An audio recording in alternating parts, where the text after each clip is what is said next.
I am back with another video. This one I wanted to be a bit more of a chat and sit down. I basically wanted to share the story of how I girl bossed my way to Wall Street and then left, and why that all came to be, but on a deeper level of what I was actually experiencing and not so much the intellectual of why I decided to leave. So without further ado, let's get into the video. Hey, if you're new here, my name is Marielle. At 22, I got everything I thought I wanted. Working for Goldman Sachs on Wall Street, making a six-figure salary, and living in my dream apartment in New York. But on the inside, I felt empty.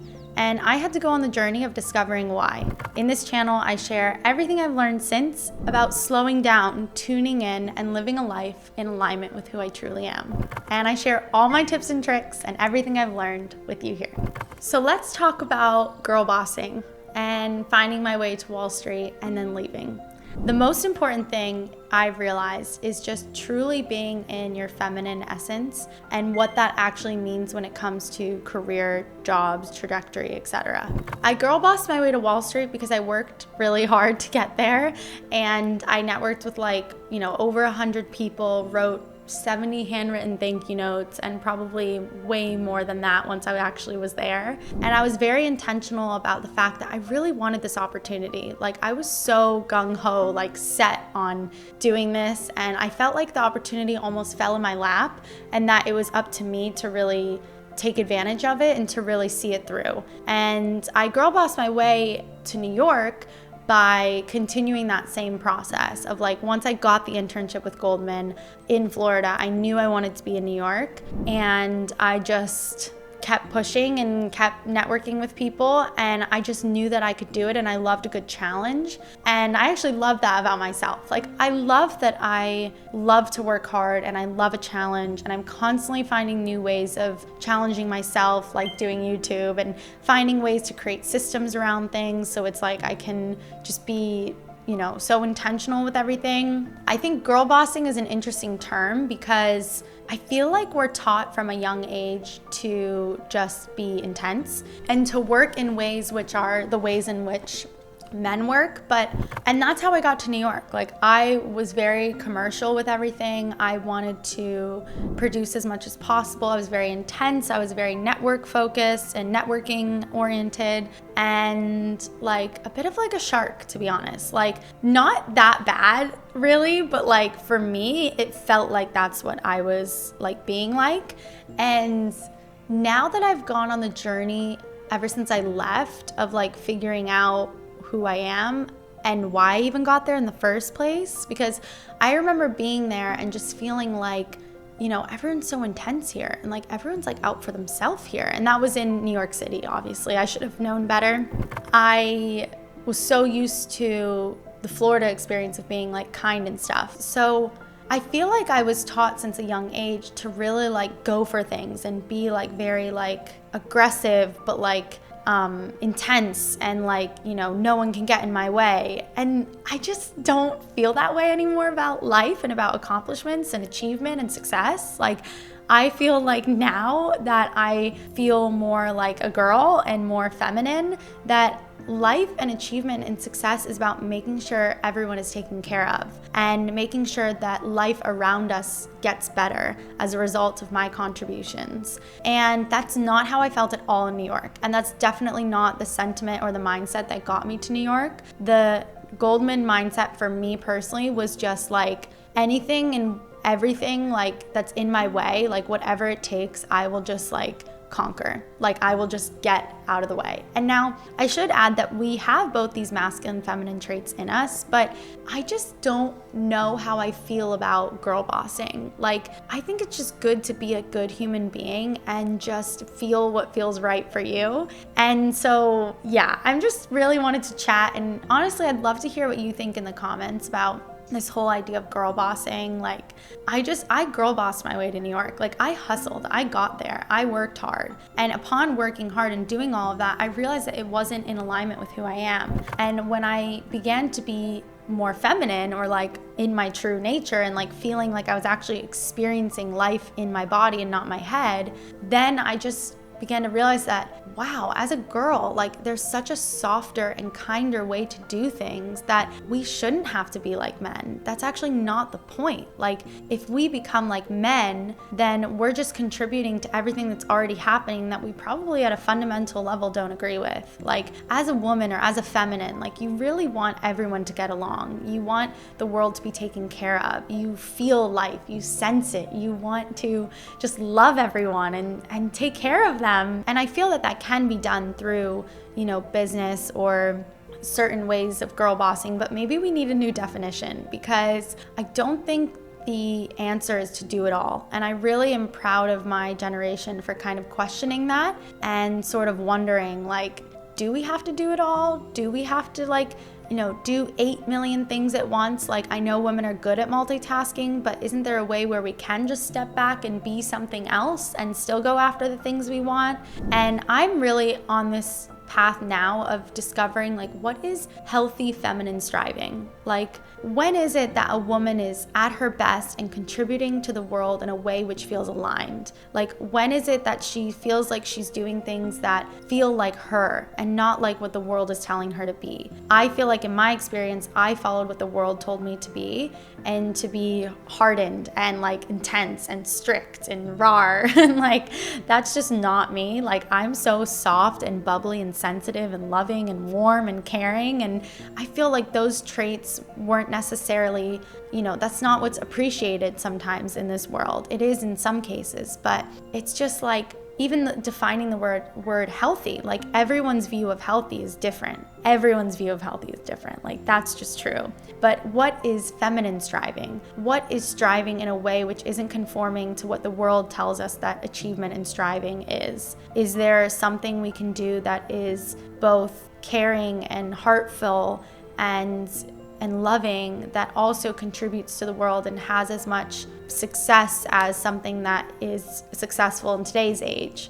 I don't know. But I just wanted to start a conversation on here and get your thoughts of, like, what does feminine striving mean to you? Because to me, it means being myself and accomplishing things. And I felt like when I was accomplishing things in New York, I wasn't being myself, and I was having to compromise my values and having to prioritize things like money and winning over loving and collaboration and acceptance of others.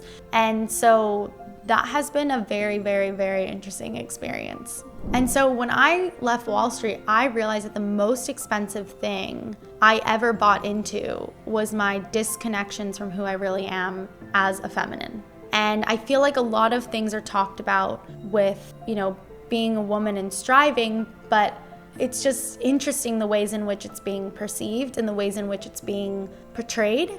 I feel like my story has been going from hardening to softening. Like, I was so intense. Like, I was intense, and I was like so gung-ho about winning and being an athlete since I was 7. Like, that was just something that was part of my DNA, I felt. But when I began to soften and when I began to see that, wait a minute, like, I care about the people around me. I want to take care of people. Like, I don't actually care that much about myself and my success. Like, I'd rather that my success is a byproduct of being kind to people. Like, that is more important to me than being successful. Like, I don't care about that. And that to me is maybe just me and my values, but I felt like, and I've gone to so many events with women and met thousands of them. And I just felt like the modern world teaches us to, be loud and be proud and stiffen, And I remember once I was doing this process where I was basically having to tell a group of people,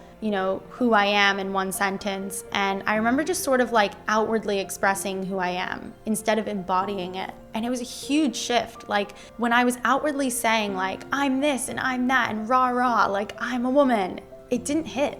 They sort of looked at me like, really, you sure? Like, I'm confused. And I was like, I'm confused too. The second I took a step back and just embodied that, like, you know what? Like, I really am these things and I really believe in these things. It was an immediate response of like, oh, yeah, that makes sense. Like, that is who you are, duh. Like, it's embodied in you. So I think it's really the shift of explaining versus embodying, just embodying who we are. And I feel that we can redefine what feminine striving means to us in our generation, because it doesn't mean doing it all. It does not mean doing it all. And I just feel like there has to be a better way to be and exist as women and as feminine on this planet.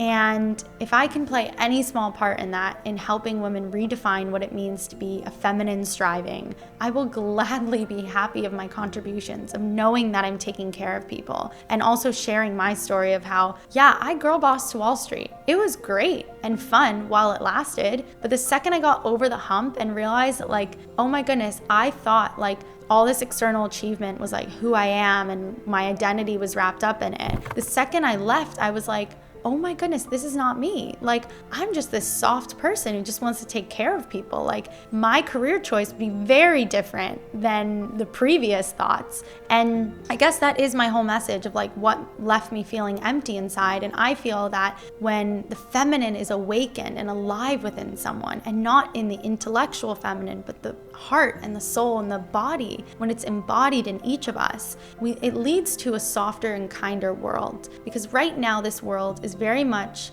masculine driven, and that's just the way that it was over time. But like, the fact that women are waking up, let's not wake up in a way in which we feed that narrative. We have to decide our own narrative, which is embodied in who we are and comes naturally once we're awakened to it. So I hope that this video helps in any small way.